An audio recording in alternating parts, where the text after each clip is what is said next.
It was a few minutes past midnight on Station Road, a narrow lane running through the blacked-out Lancashire village of Bamber Bridge. About a dozen black soldiers of the 1511th Quartermaster Truck Regiment were walking back toward camp when a jeep carrying white military police cut across their path. Words turned into shoving in the dark. Then a shot rang out, then another. Private William Crossland took a bullet in the back and went down on the cobblestones, 3,000 miles from home in Virginia, in a quiet English village most Americans back home had never heard of. Back at Adams Hall, First Sergeant Fred Davis stood between his frightened men and the officers sent to calm them down. He had just watched wounded soldiers carried in from the street outside. "My men have been shot down in cold blood," he said. He said it plainly, without raising his voice, to a captain who had no answer for him. It was the only warning anyone in command that night seemed willing to give.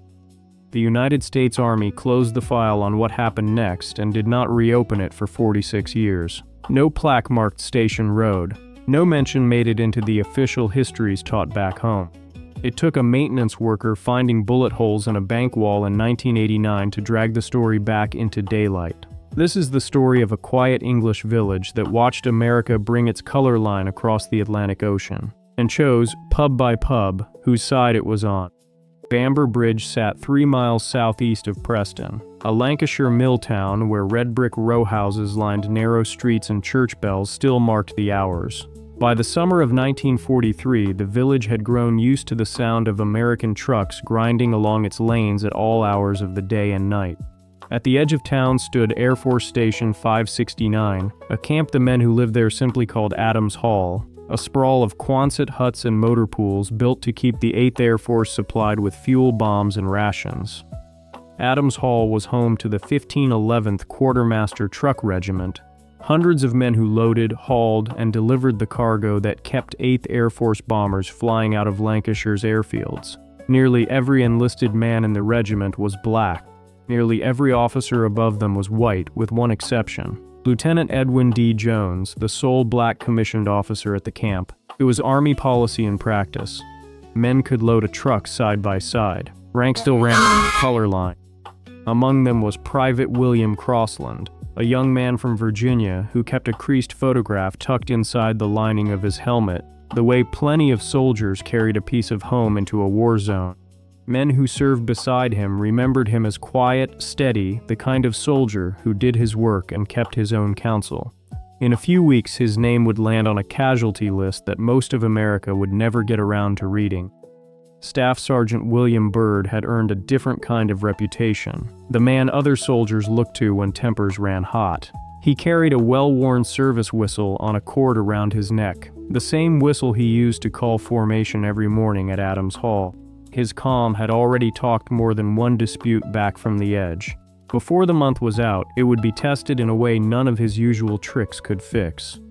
First Sergeant Fred Davis kept the regiment's roster on a dog-eared clipboard he rarely let out of his hands, a running account of every man under his charge, right down to who owed guard duty and who had a cold. He had a reputation for bluntness with officers and patience with his own men, a balance that made other sergeants defer to him when trouble started. Nobody at Adams Hall doubted he would speak plainly to anyone, regardless of the rank on their collar. Down the road from camp stood Ye Old Hob Inn, one of 3 pubs in Bamber Bridge, and the favorite of the 1511th's off-duty soldiers. Behind the bar worked a young barmaid named Jillian, wiping down pewter tankards and pouring pints for men who, back home in the United States, would have been turned away from plenty of bars just like it. In Bamber Bridge, nobody asked them to leave. Jillian, by most accounts, made sure of it herself.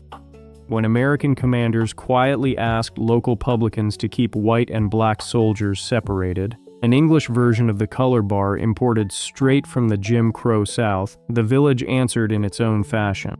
The 3 pubs of Bamber Bridge hung hand-lettered signs in their windows that read simply, "Black troops only." It was a small act of defiance from people who had never been asked to draw a line like that before, and had no intention of starting now. On weekend nights, the jitterbug pulled village girls and quartermaster soldiers onto the same dance floor, a piece of home nobody back in Virginia or Georgia would have expected to find in Lancashire. Everybody wanted to learn how to do that American dance. One veteran, Cleother Hathcock, remembered decades later. For a few hours at a time, the war outside and the one quietly building inside it both seemed very far away. Behind ye old Hob Inn's door, empty bottles collected in a wooden crate by closing time, waiting to be hauled off in the morning. Nobody paid them any mind. In a village that had chosen, again and again, to treat the men of the 1511th as neighbors rather than a problem to be managed, an empty beer bottle was just an empty beer bottle. That would not stay true for very long. On the night of June 24, 1943, two white military policemen pushed through the door of ye old Hob Inn. Corporal Roy Windsor and Private First Class Ralph Ridgway had come for one man. Private Eugene Nunn of the 1511th sat near the bar in his olive drab field jacket, the top button undone against the evening warmth. Under Army regulations, that alone was enough. Windsor crossed the room and told Nunn to get up. The pub, loud a moment before, went quiet. Jillian set down the tankard she was drying and watched from behind the bar, along with 24 soldiers of the 1511th. Windsor's hand moved to his sidearm. That was the part nobody in the room forgave easily, not after everything else the men of the 1511th had already put up with that summer. Chairs scraped back.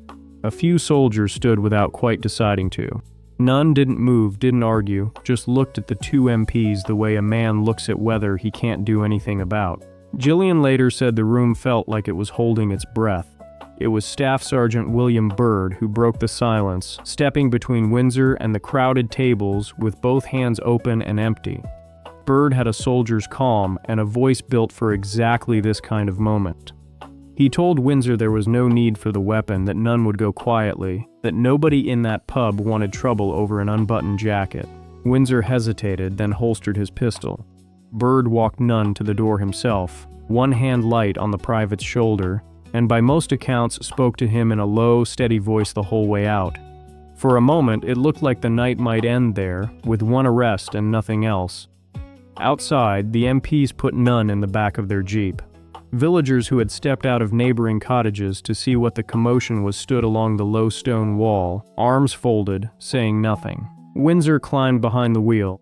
Ridgway took the passenger seat. The engine turned over, headlights swept across the pub's whitewashed front, and the jeep began pulling away down the narrow road, tires loud on the wet cobblestones in the June dusk. Then the bottle left someone's hand. It came from the crowd still gathered outside ye old Hob Inn, arched through the fading light, and shattered against the jeep's rear panel behind the MPs. A voice went with it, sharp and clear enough for both Windsor and Ridgway to hear over the engine. They hadn't seen the last of tonight. The jeep didn't stop. It rounded the bend and disappeared toward the north side of the village, taking the sound of breaking glass with it. Windsor drove straight back to the 234th's post and told his commanding officer what had happened, leaving out none of it, including the bottle. Within the hour, more MPs were being briefed and armed for a return trip to Bamber Bridge. Back at ye old Hob Inn, most soldiers of the 1511th finished their pints and started the walk home to Adams Hall along Station Road, unaware that a clock had already started running behind them and that it would not stop until well past midnight. By 10:30, a second jeep convoy was moving through Bamber Bridge, headlights off, engines low. This time the MPs came in numbers, not pairs. Word inside the 234th's ranks was that a truck regiment had turned on two of their own, and that kind of talk traveled fast among men already keyed up by a summer of friction. Nobody radioed ahead to Adams Hall. Nobody sent word to Major George Harris, the acting commanding officer, that a confrontation was rolling toward his men on the open road. Roughly a dozen soldiers of the 1511th were still walking back from the village, spread loosely along Station Road in the dark, some still talking about the bottle, most just glad to be heading toward their bunks. Private Lynn Adams was among them. So, a little further back in the group, was Private William Crossland, a young soldier from Virginia who kept a creased photograph tucked into the lining of his helmet. None of them heard the jeeps until the headlights swung around the bend behind them. The MPs ordered the group to halt. Some accounts describe words exchanged first, an attempt to search or detain men on the spot. What's certain is that the two sides closed distance fast in the dark, on a narrow road with stone walls on either side and nowhere for either group to back down without losing face. A rifle came up, then another. The shouting that had carried across Ye Olde Hobbin's pub floor an hour earlier was gone, replaced by something with no room left for de-escalation. The first shots came fast and close together. Private Lynn Adams went down with a bullet in the neck, the same soldier who had thrown the bottle less than an hour before. A second man dropped, hit in the back as he turned to run for the cover of the stone wall along the road. Muzzle flashes lit the hedgerows in short, ugly bursts.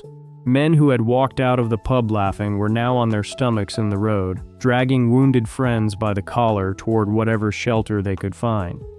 Somewhere in that first exchange of fire, Private William Crossland was shot in the back. He went down hard on Station Road, the photograph still tucked inside his helmet liner, and did not get up on his own. Soldiers nearby pulled him clear of the road and carried him the rest of the way to Adams Hall between them, his weight sagging heavier with every yard. He would not survive his wounds. He was the only man killed that night, and for years afterward, almost no one outside Bamber Bridge would know his name. Word of the shooting reached camp ahead of the wounded men themselves, carried by soldiers who had run the last quarter mile from Station Road. Within minutes, close to 200 men of the 1511th had gathered in the yard at Adams Hall, some still in their undershirts, others already reaching for their boots. Rumor moved faster than fact. By the time Crossland and the wounded were carried through the gate, most of the camp already believed their own men had been shot down for no reason at all.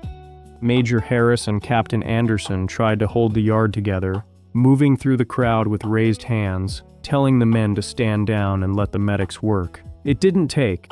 First Sergeant Fred Davis and First Sergeant George Patterson pushed to the front instead, closer in rank and temperament to the men around them than any of the white officers were. Patterson wanted to know plainly who had shot his man. Davis wanted something harder to give him, an explanation that made any sense at all. Standing in the yard at Adams Hall with wounded men still being carried past him, First Sergeant Fred Davis said what nearly 200 soldiers around him were already thinking. "My men have been shot down in cold blood," he told the white officers in front of him. It was not a threat. It was a statement of fact delivered by a man who had just watched it happen. For a short while, Davis's words and Patterson's questions seemed to be enough. Officers promised an investigation, promised the MPs responsible would answer for it, promised the wounded would get proper care in Preston.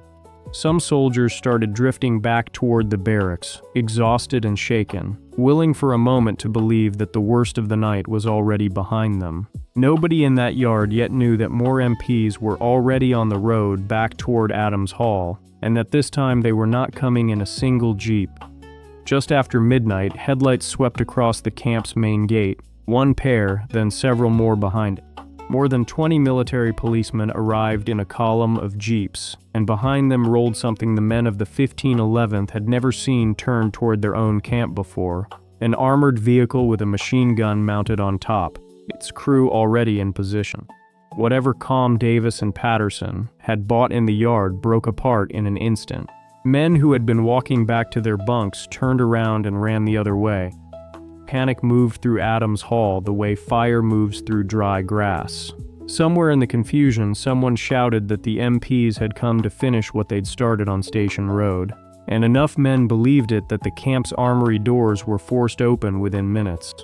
Rifles that had been locked away for the night came out by the armful, passed hand to hand in the dark.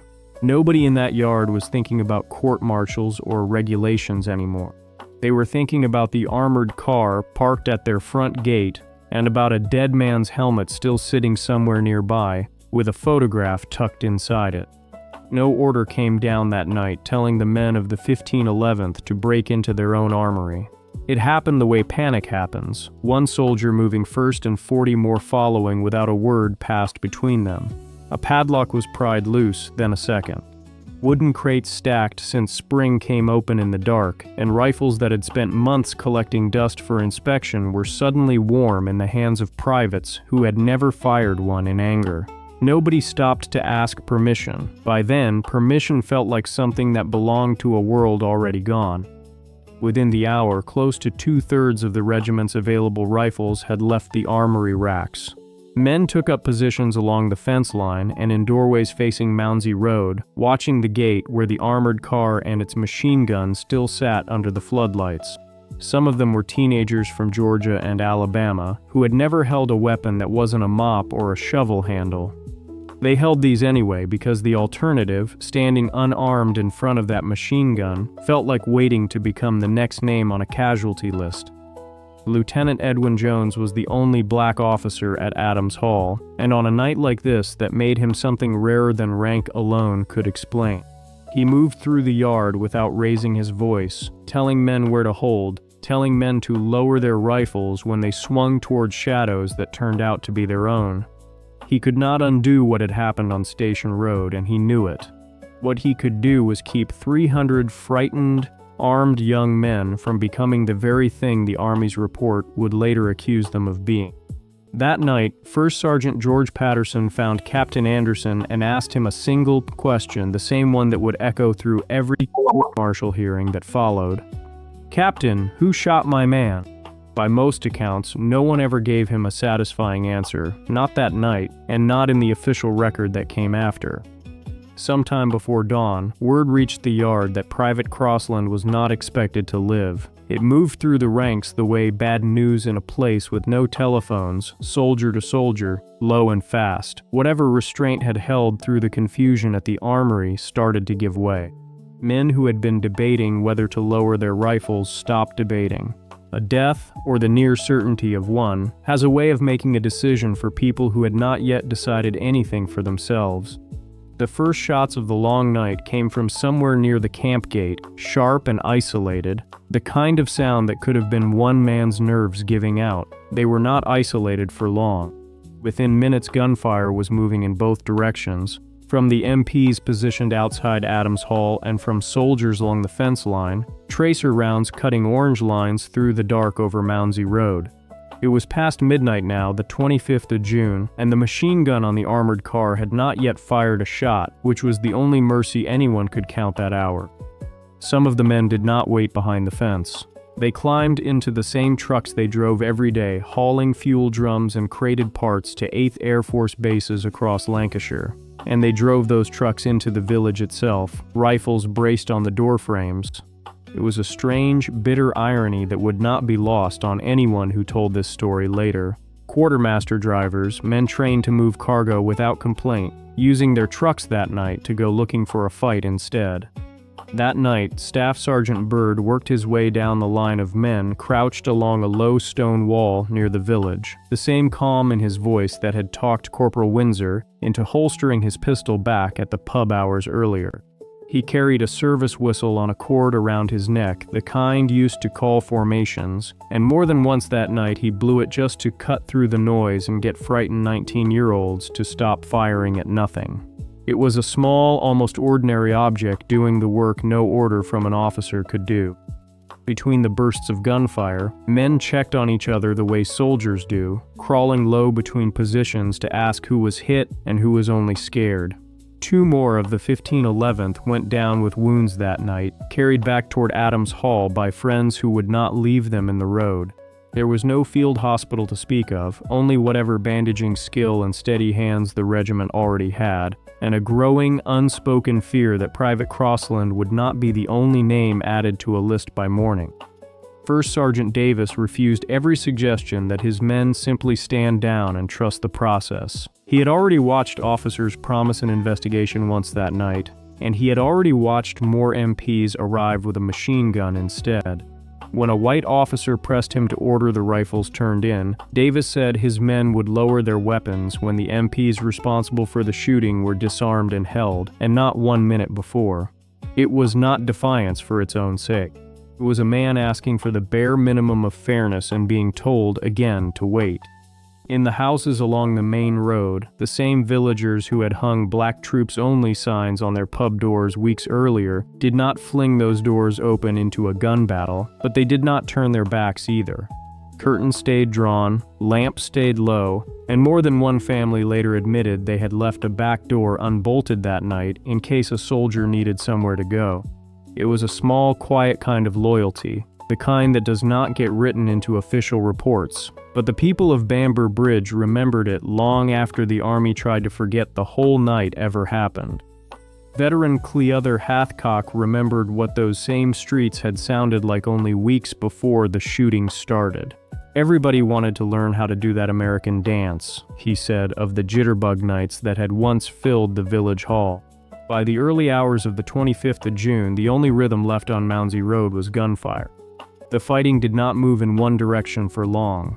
Soldiers pushed toward the pub where it had all started, then fell back toward the camp gate when the armored car's spotlight swept across them. MPs held their line near the crossroads, then pulled back themselves when rifle fire came from an unexpected angle. Nobody commanding either side that night had a map of where the other side actually was, only the sound of engines and gunshots somewhere in the dark, and the growing exhaustion of men who had been afraid, in one way or another, since well before 10 o'clock. By 2 in the morning, the volume of fire had thinned but not stopped. Ammunition was not unlimited on either side, and neither, it turned out, was rage. Men who had been shouting an hour earlier now spoke in low, tired voices, passing water canteens instead of insults. The armored car still sat at the gate with its machine gun trained on the camp, but its crew had not fired it all night, and by 2 in the morning it was beginning to look less like a threat and more like a very expensive, very loud piece of theater. Nobody wanted to be the first to end badly. Word moved through both sides in pieces, the way it always does when there is no single person left fully in charge.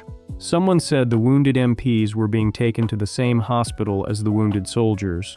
Someone said Colonel Grubb himself had been notified and was already asking questions that officers on the ground could not yet answer. None of it stopped the shooting outright, but it slowed it, the way a fire slows when it has burned through the driest brush and starts running low on fuel to reach. Rumor moved faster than fact that night on both sides of the line. By roughly 4 o'clock in the morning, the guns along Mounsey Road and through the village had gone quiet. Soldiers drifted back toward Adams Hall in 2s and 3s, rifles slung low, too tired to talk. MPs pulled their jeeps back from the crossroads. Somewhere in a hospital in Preston, Private Crossland lay in a bed he would not leave, and somewhere in a barracks room, a creased photograph still sat tucked inside a helmet liner that its owner had not come back to collect. The fighting was over. What came next was going to be a courtroom.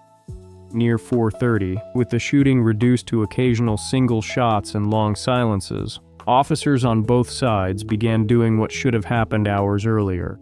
Major Harris sent word forward under a kind of informal white flag, more a shouted understanding than a waved cloth, asking for a pause so the wounded could be moved. On the MP side, someone agreed. For the first time since 10 o'clock the night before, men on Station Road and around the gate at Adams Hall lowered their weapons at the same moment, watching each other across a stretch of wet pavement neither side fully trusted yet. Medics moved first into the gap. 5 wounded soldiers and 2 wounded MPs were carried on stretchers to the base infirmary, boots dragging, one man gripping a bloodied sleeve at the shoulder. A white officer shot 4 times in the legs was lifted into a jeep bed lined with a wool blanket, cursing quietly through his teeth. Corpsmen worked by flashlight, cutting away trouser legs and field jackets, packing wounds with gauze from kits meant for training exercises, not gunfights on a Lancashire road at 4 in the morning. First Sergeant George Patterson found Captain Anderson near the gate at dawn and asked one question without lowering his voice. "Captain, who shot my man?" Anderson had no answer that satisfied him. Patterson turned and walked back toward the infirmary, toward soldiers he had led for months and could not yet fully account for. Anderson's silence traveled through the camp faster than any order could have. Word was that headquarters did not yet know who had fired the shot that put Crossland in a hospital bed, or could not yet say. For soldiers who had spent the night defending a gate with rifles pulled from their own armory, the absence of an answer felt like one more insult layered on top of the ones from earlier that evening. Davis kept men in formation anyway, moving between rows repeating the same order: stand down, hold the line, wait. By 5 o'clock, MPs were withdrawing their jeeps from the crossroads near Station Road, engines idling low as they backed away rather than turned around, no one willing to show his back first. The armored car pulled off from the gate last, its machine gun swinging away from the camp as it rolled back toward the village center.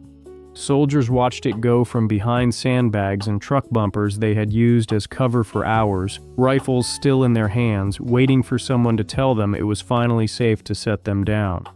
Long before that night, it had been dances that brought the village and the regiment together, not gunfire. Villagers had crowded into local halls to watch the Americans dance, and one soldier, recalling it decades later, put it simply, "Everybody wanted to learn how to do that American dance," he said. That was the Bamber Bridge the pub owners had chosen to defend with their signs. Those same pub owners had hung hand-lettered signs reading "Black Troops Only" on 3 doorways in the village rather than enforce the color line the army wanted.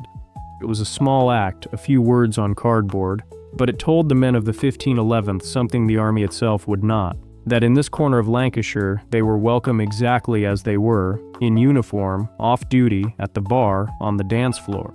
That welcome was part of what the soldiers at the gate believed they had spent the night defending. In the base infirmary, then later at a hospital in Preston, doctors worked to save Private William Crossland. He had been shot in the back on Station Road hours earlier, one round among the volley that MPs and soldiers had exchanged in the confusion after the bottle, after the jeep, after every small grievance finally came due at once. Blood transfusions were tried. Word passed quietly among the men who knew him that he was fighting for his life, and for a while, in the gray hours after dawn, it seemed possible that he might win. He did not win it. Private William Crossland died of his wound, the only fatality of a night that had produced 8 men shot and a village that would spend decades trying to explain what had happened on its main road. He was from Virginia, a private in a truck regiment that hauled fuel and ammunition to airfields across Lancashire, a young man with a photograph tucked in his helmet liner that someone, somewhere, would eventually have to explain was now all that was left of him to send home. News of Crossland's death moved through Adams Hall the way the earlier rumors had, soldier to soldier, faster than any official notice. Men who had fired rifles into the dark without fully knowing what they were shooting at now had a name and a face to put to the cost of the night. First Sergeant Davis, who had told white officers hours earlier that his men had been shot down in cold blood, now had to tell them it was true in the most final way a sentence like that can be true. By full daylight, the tally was grim and specific. 1 soldier dead, 7 wounded, 5 of them black soldiers of the 1511th, 2 of them white military policemen, 1 shot 4 times through the legs. An armory at Adams Hall stood 2/3 empty, its rifle racks bare where men had armed themselves to defend a camp they believed was about to be overrun. Nobody yet knew how many rounds had been fired into the dark over 6 hours, only that it had been enough on both sides to leave that many men bleeding. Officers began the slow work of restoring order, collecting rifles at the barracks doors and logging serial numbers against a roster that First Sergeant Davis still carried, dog-eared and now smudged with the handling of a very long night. Men lined up without being told twice this time, too exhausted for anything but obedience. The same soldiers who had loaded those rifles at midnight now handed them back one at a time, and no one on either side pretended the morning felt like a resolution rather than a pause. Dawn came up gray and ordinary over Mounsey Road, the kind of soft English morning that gave no hint of what had happened on it. Villagers stepping out for milk or the first bus into Preston found spent cartridge casings in the gutters and bullet scars in brick and wood that would still be visible decades later, waiting for a man named Clinton Smith to notice them and ask questions nobody in 1943 had thought to write down for him. Bamber Bridge looked, for a few hours, almost like itself again. By 7 o'clock, the shooting had been over for 3 hours. The wounded were in hospital beds, and Private Crossland's body lay in the base infirmary awaiting transport. What remained was paperwork, in the coldest sense of that word. Statements to be taken, weapons to be counted, and 32 names that Army investigators would soon start writing onto charge sheets. The fighting on Station Road was finished. The fight over what it had meant and who would pay for it was only just beginning. That August, 4 soldiers stood before a court-martial first. sentenced to 2.5 to 3 years at hard labor for their part in the night on Station Road. It was only a preview. On September 18, 1943, 35 men of the 1511th faced a second, far larger tribunal charged with mutiny, rioting, and assault. 7 were acquitted. 28 were convicted. Sentences ran from 3 months to 15 years, 7 of them 12 years or longer, for defending a camp they believed was under attack. General Henry Miller filed a report blaming the riot on what he called the low intelligence of black troops. His own commander refused to let that stand. General Ira Eaker, head of the 8th Air Force, wrote back in plain language, 90% of the trouble with Negro troops was the fault of the whites. It was a rare thing in 1943 for a general to put that on paper. Eaker's response went beyond words on a page. Colonel George Grubb consolidated the trucking units, removed officers with records of poor judgment and open prejudice, and integrated the military police patrols so black soldiers no longer answered only to white MPs. On review, the mutiny sentences were cut sharply across the board. By June of 1944, 15 of the convicted men were back on duty, driving trucks for the same 8th Air Force they had once been accused of turning their rifles against. The Army's official record barely mentioned Bamber Bridge again. No monument marked the spot, no unit history lingered on it, and for a British village that had otherwise been proud of its American guests, the night seemed to close over like water. It stayed that way for 46 years, until a maintenance worker named Clinton Smith, repairing an old bank building on the high street, found bullet holes buried in the woodwork and started asking a question nobody around him could answer. Smith's question became a project, then a partnership with historian Alan Rice, then a 70th anniversary symposium in 2013 that finally put names back to those bullet holes. In June of 2022, the village dedicated a small memorial garden directly across from the pub where a thrown bottle had started it all. It carries the names of the men of the 1511th, a quiet corner of Lancashire remembering what the United States Army had once worked hard to forget. William Crossland never saw 30. He was buried an ocean away from Bamber Bridge, in a country that still segregated its own cemeteries in some states for defending a camp against men wearing the same uniform he did. The soldiers who survived that night went on fighting a war for freedoms they were not fully granted at home, and a village in Lancashire remembered them before their own country did. Had you ever heard of Bamber Bridge before tonight? Some battles never make it into the books. This one earned its place. Major Harris signed off on courts-martial paperwork for men he had commanded through drills and duty rosters just weeks earlier. His own report on the night, later reviewed by the Army's Inspector General, faulted the military police as much as the soldiers, a finding that quietly shaped the reductions in sentencing that followed. Harris's own post-war path was not recorded in the surviving files. One more officer whose name appeared in a single incident report and then nowhere else. First Sergeant Fred Davis had told his commanding officer that his men were shot down in cold blood, and the record backs him on the essential fact. White military police fired first on unarmed soldiers walking a public road. Davis was among those tried, though later accounts differ on the length of his sentence and whether it was among those reduced in 1944.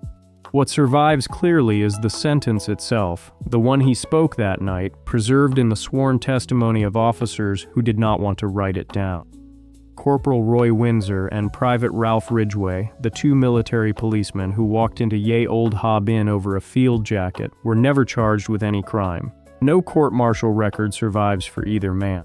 They returned to a military police company that would go on serving in England for the rest of the war, their names surfacing in history only because a black regiment's court-martial file was thorough enough to record who had started the argument that ended with a soldier dead.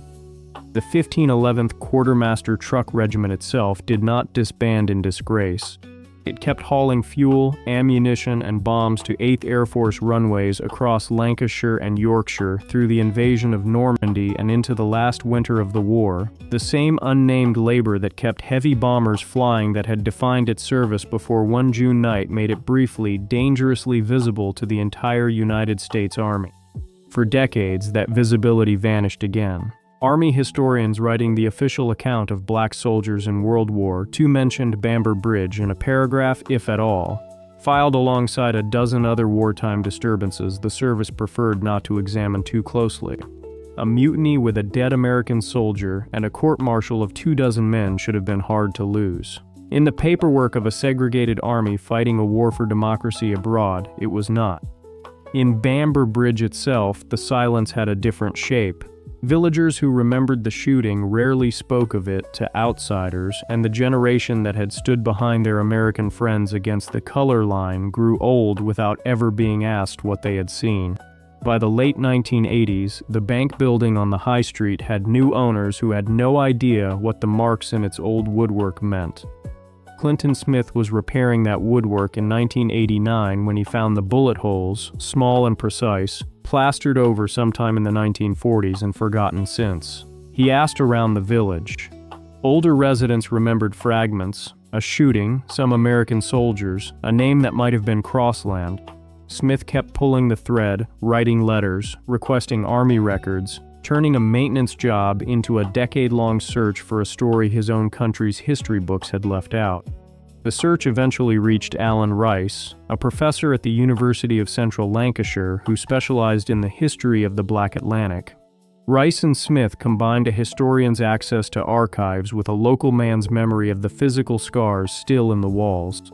Their work culminated in a 70th anniversary symposium in 2013, the first time in 7 decades that soldiers' names, court-martial transcripts, and village recollections were placed side by side in public. The symposium drew descendants of some of the soldiers involved, men who had grown up hearing only fragments of what their fathers or grandfathers had done in England during the war. For some families, it was the first confirmation that the story was real at all, that a grandfather's brief, guarded mention of the trouble at the base referred to gunfire in the streets of a Lancashire village most of them had never heard of. In June of 2022, Bamber Bridge dedicated a small memorial garden directly across from the pub where the confrontation had begun 79 years earlier. The names of the men of the 1511th were set into the plaques there, alongside an account of what the village had done in 1943. Refuse a segregation order the United States Army itself had tried to impose on a British pub. The Preston Black History Group has since led walking tours retracing the route from Ye Old Hob Inn to Adams Hall, pointing out where the Jeep had idled, where the first shots were fired on Station Road, where 200 frightened soldiers had gathered in a camp yard waiting to learn whether they would be shot at again. Local school children now study a battle their grandparents' generation was never taught. None of this restored what Bamber Bridge cost the men who lived through it. Careers stalled under courts-martial that followed soldiers home. A private from Virginia never came home at all, buried in a country that would not have let his family sit beside him in some of its own cemeteries. The village that stood up for him did so quietly, without medals and mostly without credit until a plumber's repair job cracked the silence open decades later. Had you ever heard of Bamber Bridge before tonight? A dead soldier, a buried mutiny trial, and a Lancashire village that chose its American friends over an order from its own allies. All left out of the books most people grew up reading. Some battles are fought with rifles. This one was fought, and in its own way finally won, with a plumber's flashlight and 46 years of silence waiting to be broken.